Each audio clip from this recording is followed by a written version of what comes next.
When I was 6 years old, every time guests came over, I had to play the piano. I didn't hate the piano. I hated the moment before. The footsteps in the hallway, my name being called, the sudden silence in the room when I walked in, all eyes on me.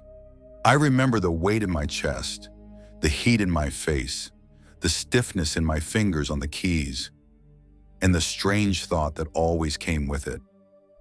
I just want to go back to my room, but I couldn't, because guests were important. Guests were special. Guests meant you behaved, you smiled, you performed, so I did. And when it was over, I disappeared again. Back to my room, back to quiet, back to safety. There is something powerful about that early imprint. When you grow up associating guests with pressure, performance, or exposure, your nervous system doesn't forget.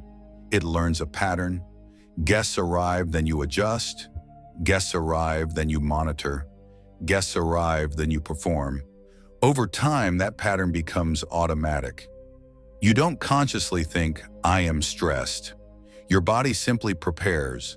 Heart rate shifts, breathing changes, awareness sharpens. And here's the part most people miss. You weren't resisting connection. You were protecting regulation. Some children were allowed to retreat when overwhelmed. Others were required to engage. If you were the second type, hosting may never have felt neutral. It felt like duty. And duty inside your own sanctuary creates contradiction, because home should mean rest. But for you, it once meant performance, and your nervous system remembers that difference. If you felt something reading that, this might explain more about you than you realize, because for some people, having guests over has never felt like connection.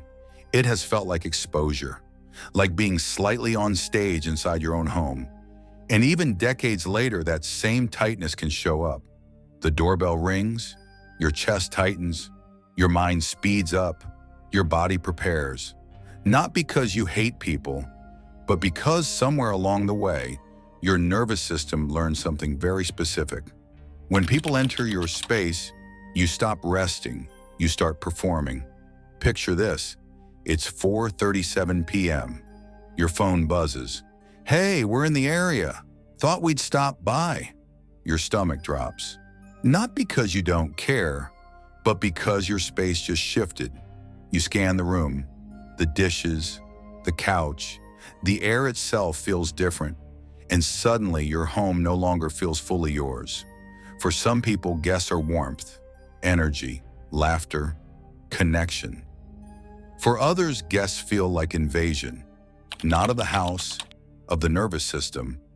Because a home is not just a physical place, it is a psychological boundary. Home is where your body powers down, where your mask comes off, where you don't monitor tone, where you don't adjust yourself.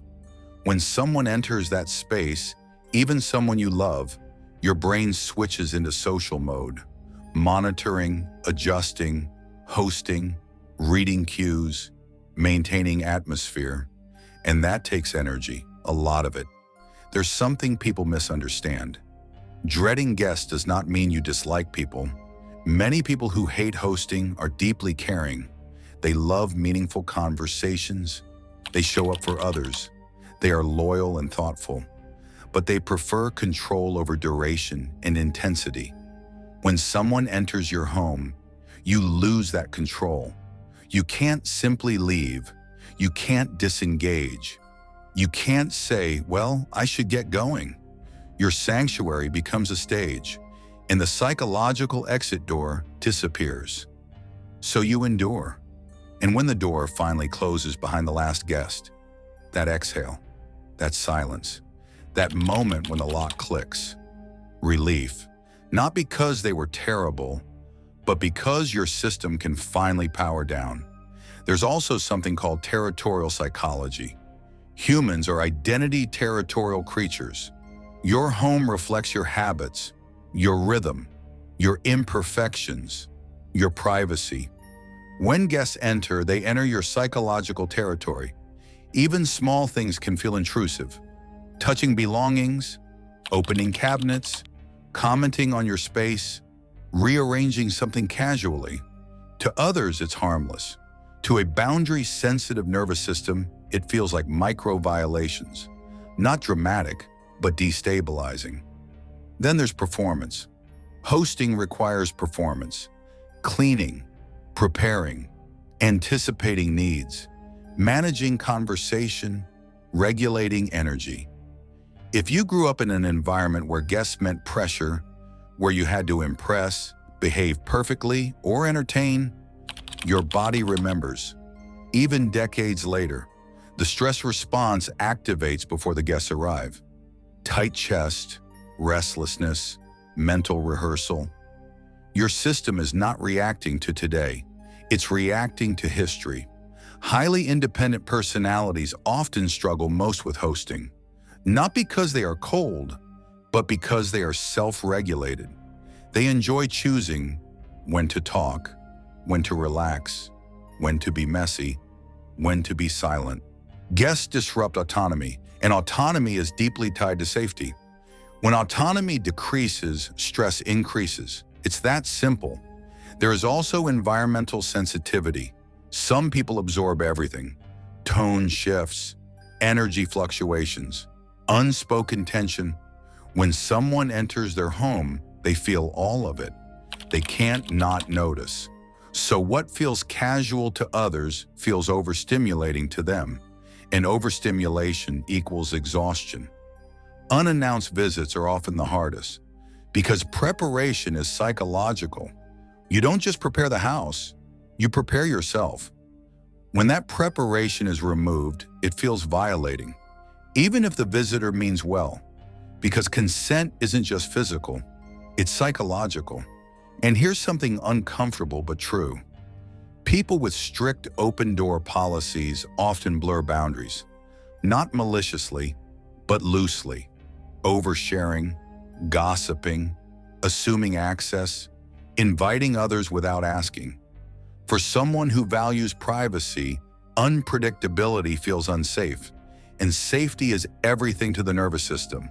There is another dimension nobody talks about.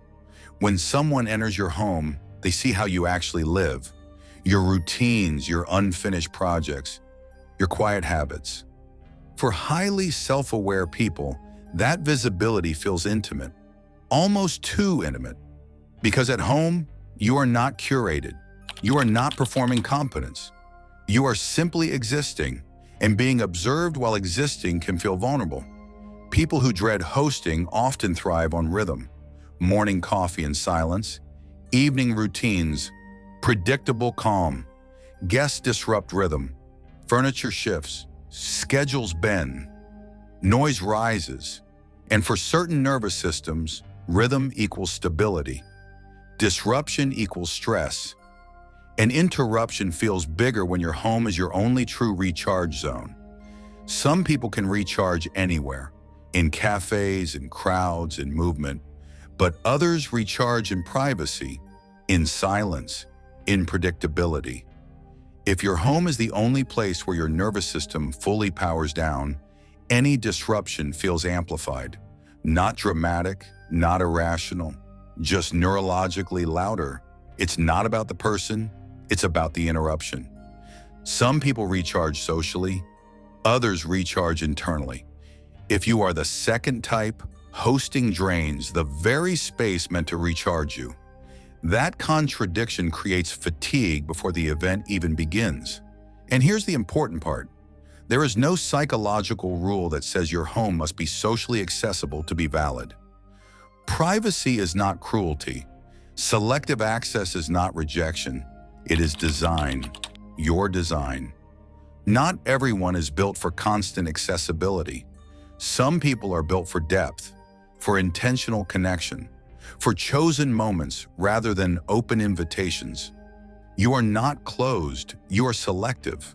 And selective people create safer spaces, not louder ones. We glorify extroversion, we romanticize the open-door lifestyle, but we rarely celebrate boundaries. Yet boundaries are not rejection, they are self-respect. Protecting your space does not mean you reject connection. It means you choose connection intentionally, and that is maturity. If you dread having guests over, it does not mean you lack warmth. It often means you understand your limits. You know what drains you. You know what restores you. And you refuse to sacrifice peace for approval. Your home is not a stage. It is your nervous system's reset button. And protecting your reset button is not selfish. It is intelligent. So the next time someone asks why you don't like having people over, you don't need to defend yourself. You can simply say, I value my peace. And that is enough.